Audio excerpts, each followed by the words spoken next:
Hi everyone, welcome back to this channel. In this tutorial, I will show you how to get the new mythic fish, the Abyr Squid, and fish it.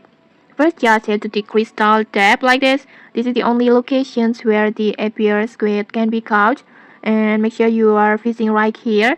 And because the Abyr Squid is a mythic level fish, like this, so you need a high tire rod.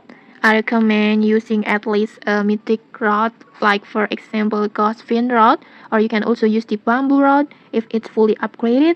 And for the bait, you can use carp bait or singularity bait to increase your chances. And once you hook it, this is what the Abyr squid looks like. Like this, it's so big, I think, and the designs it looks so cool.